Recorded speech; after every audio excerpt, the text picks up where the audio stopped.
हाँ तो बच्चों, डियर फर्स्ट सेमेस्टर के बच्चों, आज हम आपको सॉरी डियर सेकंड सेम के बच्चों, यहां आज हम आपको बताएंगे लोक कथाओं की विशेषताएं। पहले दो जो हमने आपको वीडियो में हमने आपको बताया था कि लोक जो कथाएं होती हैं उनको हम जातक कथाएं भी कहते हैं, है ना। लोक कथाओं से तात्पर्य है कि प्राचीनतम से लेके प्राचीनतम काल में आपके हास्य के लिए, विनोद के लिए और मनोरंजन के लिए और बुजुर्गों द्वारा, जो भी हमारे पूर्वों द्वारा जो भी स्टोरियां, कहानियां, कथाएं कही गई, वह सब लोक कथाएं कही जाती हैं। लोक हम आपको बता चुके हैं, लोक जिस जगह पर लोग रहते हो या फिर लोग को ही लोग कहते हैं, या फिर जहां पर आदमी, मानव जो समाज है वह जिस जगह पर भी अपना जीवन यापन करता है वह सब जगह लोक ही कहलाती हैं। अच्छा, तो आज हम आपको क्या बता रहे हैं? तो आज हम आपको क्या बता रहे हैं?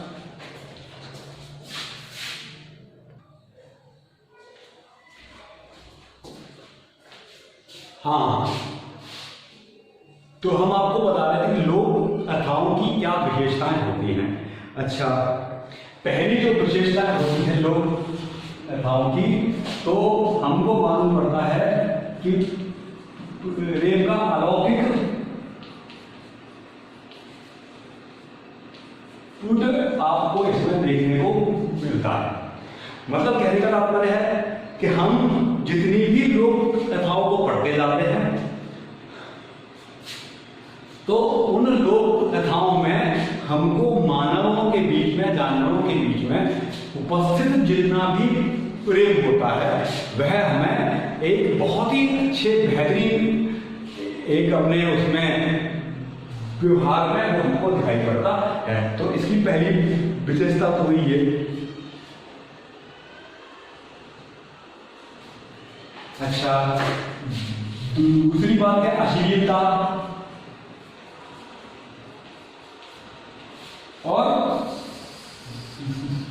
श्रृंगारिकता का अभाव।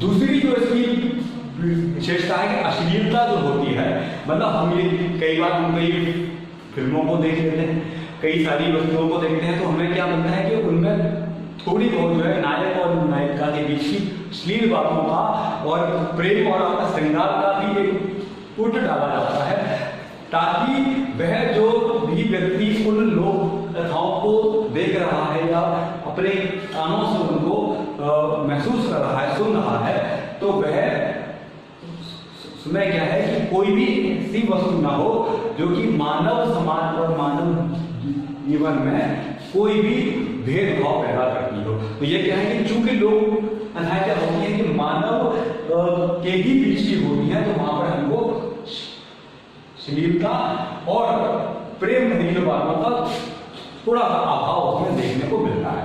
ठीक है। अच्छा, तीसरी क्या है आपकी विशेषता? तीसरी जो इसकी विशेषता है वह क्या है? लोक उद्गम की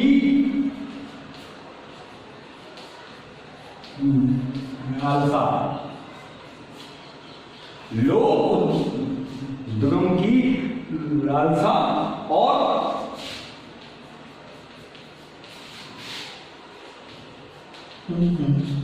मन की कुंठित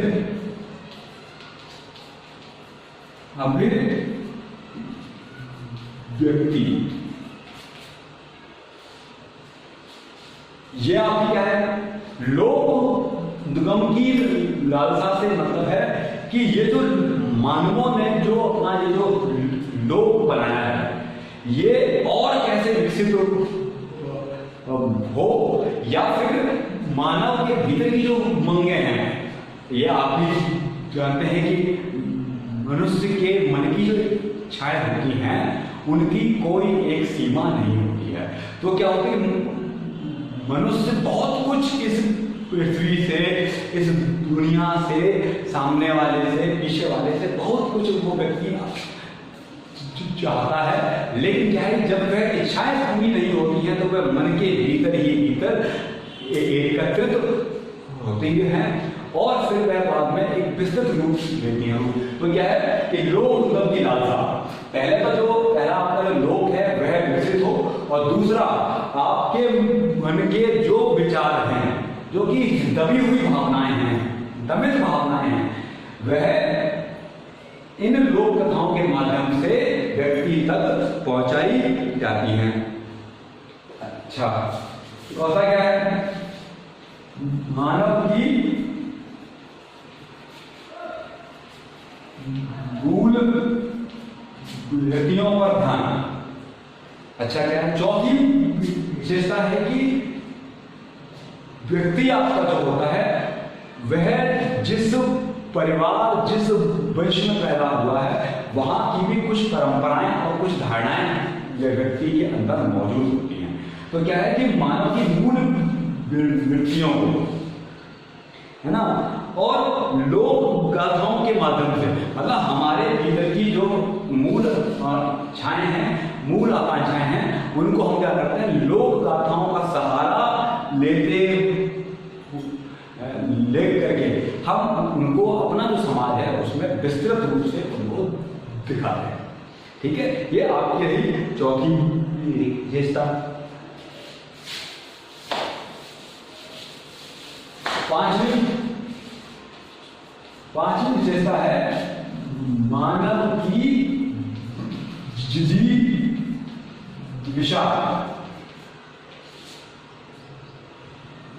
और सनातन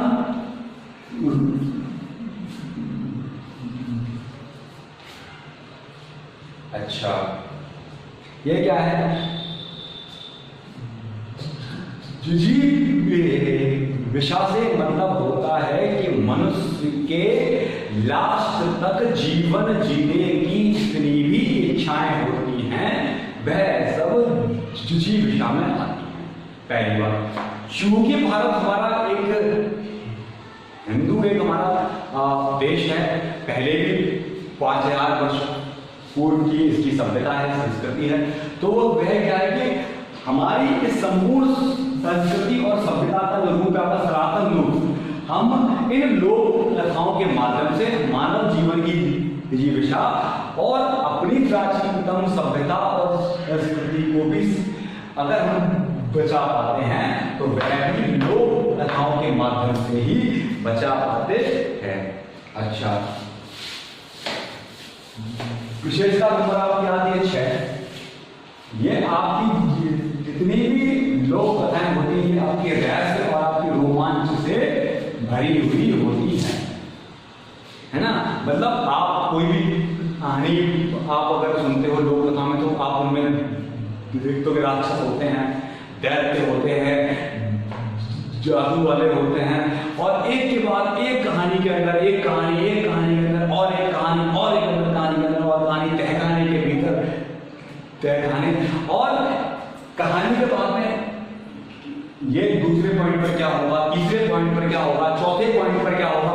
तो ये जब हमको एक प्रकार से जब कोई स्टोरी हमको बांधती है और उसमें कोई ना कोई मिस्ट्री होती है, तो आपकी लोक कथाएं भी रहस्य और भी जितनी बातें होती हैं उनसे परिपूर्ण होती हैं। अच्छा,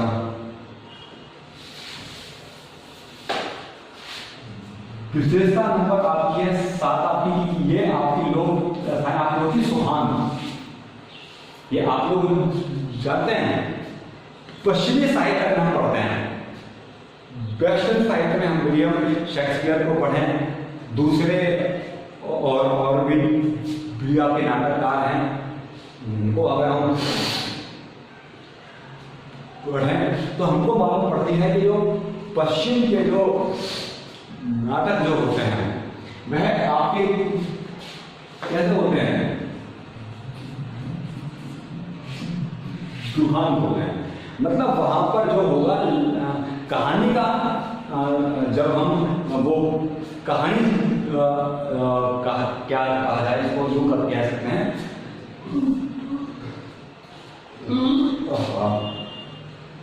कहानी को जब हम उसमें दिखाएंगे तो जब कहानी का दी जब होगा तो वह कैसा होगा, दुख के साथ। लेकिन लोक कथाओं की विशेषता यह है कि यहाँ पर अगर आपकी जो कहानी होगी तो वह अंत में संपूर्ण होगी, तो वह आपकी सुख के साथ संपूर्ण होगी। यानी कि बाद में पूरी स्टोरी में कितना भी दुख रहा हो, कितनी भी विपत्तियां रही हो, परेशानियां रही हो, लेकिन जैसे ही कहानी संपूर्ण होने को आएगी वह एक सुख और एक प्रसन्नता के भाव को दिखाती हुई ही यहाँ पर संपूर्ण होती है। मतलब कहते हैं कि अंत जो यहाँ का भारतीय समाज में होता है वह आपका सुखद होता है। तो लोक कथाओं की विशेषता क्या है कि ये सभी कथाएं कैसे होती हैं, सुहान होती हैं। ठीक है,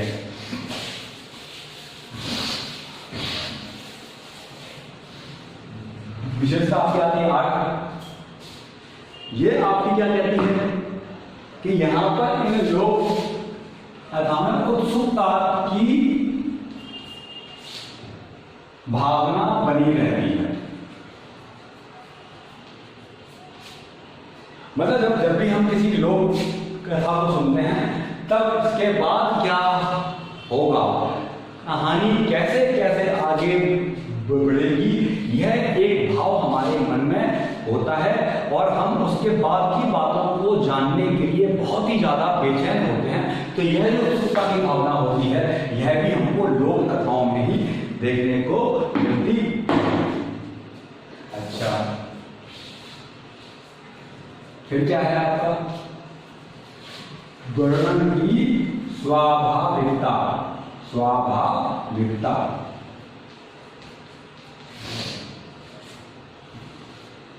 लोक कथाओं में कहानियों के जितने भी वर्णन आपके किए जाते हैं वह एक सहज और स्वाभाविक रूप में ही आपको दिखाई देते हैं। मतलब ये कि कहानी में बहुत ज्यादा बढ़ा करके चढ़ा के हमारे सामने समझिए, बिल्कुल सहज भाव से और स्वाभाविक रूप से वह हमें दिखाई जाती है। ठीक है ना, तो यह आपकी 9 ऐसी विशेषताएं थी लोक कथाओं की। अच्छा, और ये संपूर्ण जो विशेषताएं हमने आपको 9 या 10 बताई हैं वह किसी भी लोक कथाओं में किसी ना किसी उसमें प्रकार में उनमें विद्यमान रहती हैं, या हमको उन लोक कथाओं में ये विशेषताएं देखने को मिलती हैं। तो आज हमने आपको बताई लोक कथाओं की विशेषताएं। कल हम आपको बताएंगे लोक कथाओं का वर्गीकरण, मतलब लोक कथाओं के कितने भेद होते हैं या यह कितने प्रकार से वर्गीकृत की गई है या कितने कितने भागों में ये बांटी गई हैं। तो ये आपके अध्याय पहले का लोक कथाओं की विशेषता एक होता चैप्टर था, एक पॉइंट था, हमने बता दिया है। और ही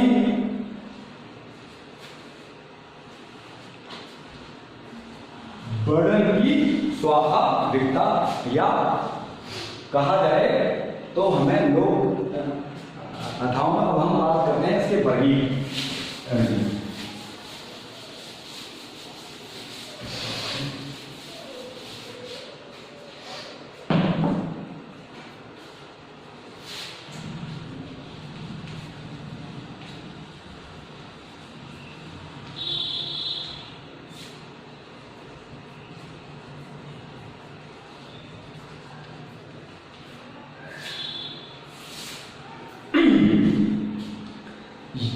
ये अब आपका है नेक्स्ट टॉपिक।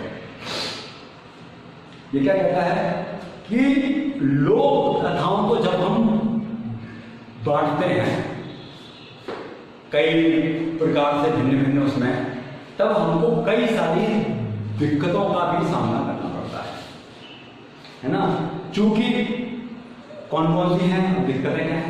दिक्कतें ये हैं कि लोक कथाओं का जितना भी आपका सार है, उनका कलेक्शन है, उनका जो भी आपका संग्रह है, वह सिर्फ पीढ़ी दर पीढ़ी मौखिक रूप में, मतलब कैसा है कि आपका लोक कथाओं का रूप क्या है?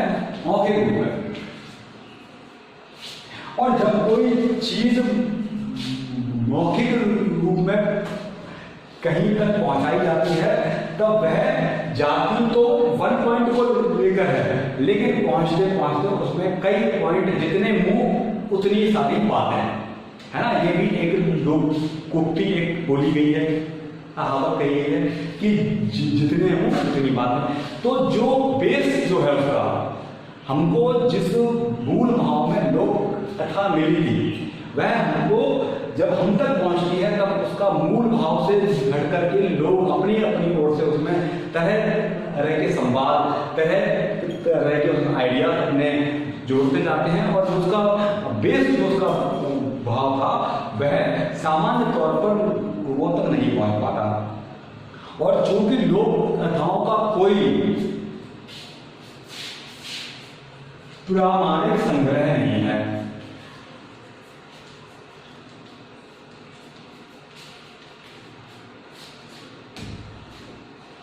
क्या है कि लोक कथाओं का कोई भी प्रमाणिक संग्रह मौजूद नहीं है। तो जो कुछ भी हमारे पास है वह सिर्फ पीढ़ी दर पीढ़ी बुजुर्गों से बच्चों से बच्चों से बच्चों में हम तक पहुंची है। तो कई सारी हमको उसमें बातों का भी सामना करना पड़ा है।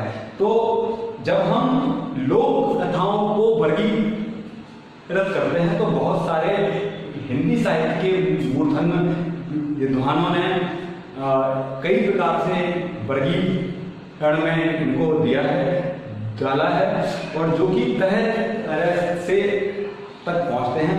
तो पहले आपके जो है विद्वान वह कौन से हैं? डॉक्टर कृष्णदेव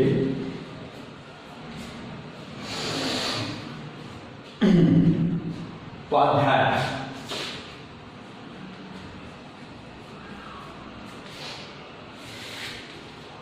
डॉक्टर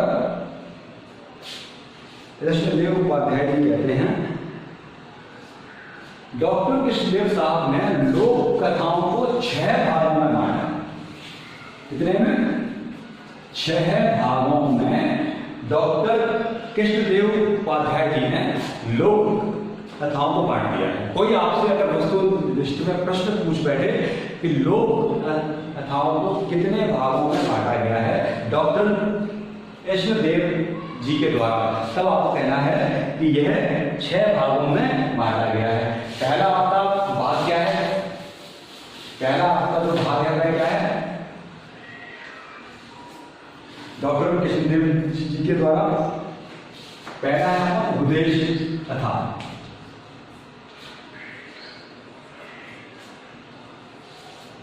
मतलब जो लोक कथाएं हमको किसी न किसी प्रकार का उपदेश देती हैं, ज्ञान देती हैं, वह सारी उपदेश कथाओं में सम्मिलित की जाती हैं। ठीक है। दूसरी आपकी बृहद कथा। अब आपने देखा है कि हमारे भारत में कई प्रकार के होते हैं व्रत। करवा चौथ का व्रत, निर्जला एकादशी का व्रत, माता दुर्गा जी का व्रत, है ना। कई सारे व्रत हमारे में चलते रहते हैं। तो वह जो व्रत हम जो भी मानव समाज में हम कर रहे हैं, उन व्रतों के पीछे कौन सी स्टोरियां रही हैं, वह भी व्रत कथाओं के माध्यम से हम तक पहुंचती हैं। तो यह भी लोक कथाओं का एक दूसरा भाग है। तीसरा आपकी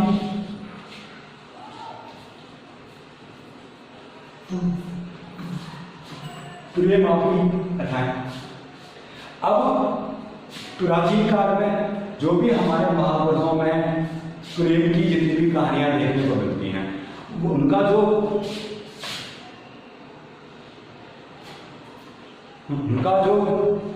वर्णन है वह आपको व्रत कथाओं के माध्यम से आप तक वो कहानियां पहुंचती हैं।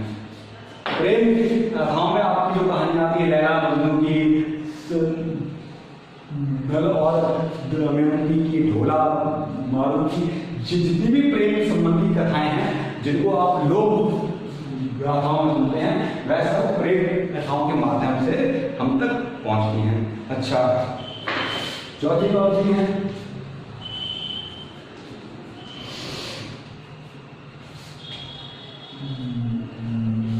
मनोज।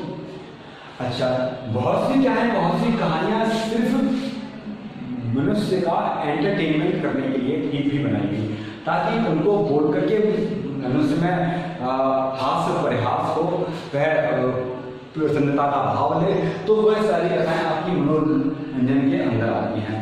अच्छा, पांचवी आपके सामाजिक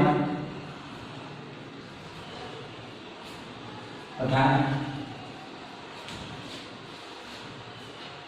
मानव समाज के भीतर की जितनी भी कहानियां हैं पूर्व काल की, वह सब आपकी सामाजिक कथाओं के माध्यम से वर्णित की जाती है। तो यह भी लोक कथाओं का ही एक अंग है। अच्छा, और नंबर 6 पे आती हैं आपकी पौराणिक की कथाएं।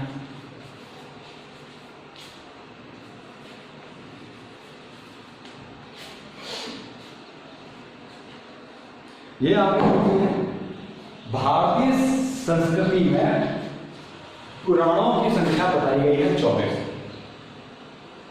पहला आपका शिव है, फिर आपका ब्रह्म पुराण, आपका विष्णु, दुर्गा पुराण, गौरी पुराण, मत्स्य अवतार, जितनी भी पुराणों में कहानियां दी गई वह सभी पौराणिक कथाओं में हमको मिलती हैं, जब हम उनको पढ़ते हैं। जैसे हम विष्णु पुराण को पढ़ें और भगवान श्री विष्णु द्वारा जितनी भी वर्णित कहानियां हैं वह हमको विष्णु पुराणों से हमको मिलती हैं, तो वह सारी पौराणिक कथाएं कही जाती हैं।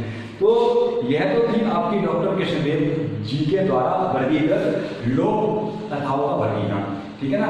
नेक्स्ट अध्याय में हम आपको दूसरे जो विद्वानों ने जैसे जैसे इन कथाओं का वर्गीकरण किया है वह भी हम आपको अतिशीघ्र ही बताएंगे। तब तक के लिए आपका धन्यवाद। नेक्स्ट वीडियो का आप इंतजार कीजिए।